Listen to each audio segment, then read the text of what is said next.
이재명 대표가 오늘 민주당 최고위원회에서 특검법으로 확실하게 진상을 규명하고 기소 및 공소 유지 과정에서 불법을 저지른 자를 포함해 최혜병 사망을 은폐한 경위를 명명백백히 규명해야겠다고 밝혔습니다.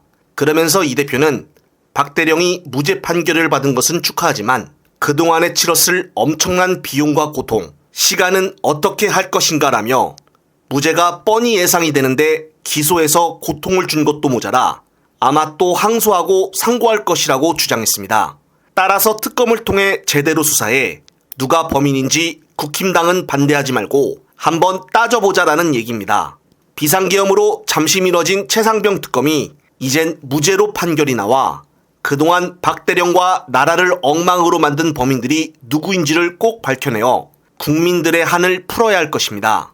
한편 경찰 국수본이 오후 2시 서울, 경기 등 수도권 광역수사단 책임자들에게 통보하여 모이라고 지시했다고 합니다. 소집 대상은 각 수사단의 형사기동대장과 마약범죄수사대장 등 지휘관들로 알려졌습니다. 이번에는 1차 때와는 달리 확실히 윤석열을 체포할 결심으로 보여지며 현재 박종준 경호처장은 오늘 오전 경찰에 출두하여 조사를 받고 있습니다. 경호처 역시 1차 때와는 달리 더욱더 고립되고 있는 것은 마찬가지인데 우선 이것과 관련된 중요한 영상 보시고 이어가겠습니다. 원래 55 경비단은 이제 외곽 경비를 주로 담당하는, 우리가 그때 이제 보여드렸던 3중 경호에서 이제 맨 외곽을 담당하거든요. 근데 자기들이 체포 영장 집행을 방해하는 임무는 받은 적이 없기 때문에 부당한 임무 부여가 되는 거고, 네. 그런 부당한 임무를 부여하면 우리는 파견 보낸 우리 병력이다. 그러면 뺄 수 있다. 네네네. 그냥 우리 철수시킬 거다. 이런 사실상 협박입니다. 네. 그래서 오늘 이제 경호처에서도 알겠다라고 짧게 답변을 했다는 거 보니까 이제 했대요. 동원 못하는 얘기인 거고, 그리고 경찰도 엊그저께 이제 이미 우리는 협조 안 한다라고 선언을 했고, 거기에 대해서도 경호처에서 알겠다라고 이제 답을 했거든요. 그러면 이제 2차 체포영장을 집행하러 들어갈 때는 군 병력도 동원되지 않고 경찰 병력도 동원되지 않습니다. 그럼 온전하게 경호처 직원들밖에 없어요. 근데 경호처 직원이 한 200명 정도 된다고 하는데 그 사람들이 전부 경호 인력, 직접 경호 인력은 아닙니다. 또 전부 다 경호 인력이 아니고 뭐 행정 직원도 있고 뭐 별도 직원도 있고 다 따로 있어요. 그래서 실제로 동원할 수 있는 뭐 소위 어깨들은 그렇게 숫자가 많지 않을 것이다. 근데 거기에다가 지금 이제 경찰의 수위를 높여가는 압박.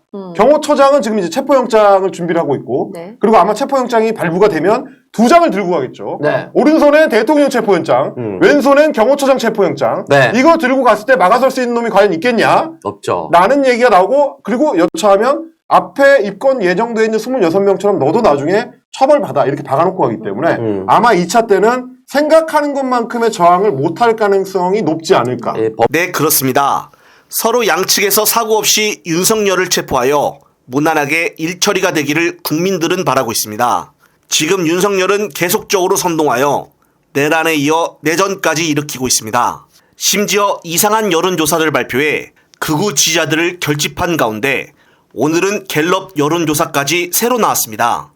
윤석열 탄핵에 대해 물은 결과 64%가 찬성을, 32%가 반대를 했습니다. 아무리 극우 지지층들이 결집을 해도 최대 30% 정도라는 것을 보여주는 것이며, 차기 지도자 선호도에서 국힘당은 김문수가 8%로 1등을 달리고 있다는 것입니다. 지금 극우 유튜버들과 윤석열 지지자들은 차기로 김문수를 밀고 있는 것으로 나타나 오늘 같은 결과는 그들에게 놀라움을 주지 않고 있습니다. 명태균 폰이 제대로 터지면 차기 대선 주자급들은 알아서 떨어져 나갈 것이고, 그나마 윤석열과 가장 빼닮은 사람이 김문수로 보여져 극우층들이 총결집하고 있는 것으로 보여집니다. 그렇다면 이 대표와 김문수 2파전이 아니면은 한동훈까지 3파전으로 갈 수가 있는데, 윤석열이 빨리 탄핵이 되어 조기 대선 시기가 빨라졌으면 하는 바람입니다. 조속히 2월 안에 만장일치로 헌재가 탄핵을 인용하여 제대로 정권 교체를 해서 대한민국이 빨리 안정화가 되었으면 하는 바람입니다. 반드시 이번에는 내란 특검과 김건희 특검, 그리고 최상병 특검까지 3종 특검이 꼭 통과되기를 간절히 바라며 이번 영상은 여기서 마무리하겠습니다. 시청자 여러분, 시청해주셔서 감사합니다.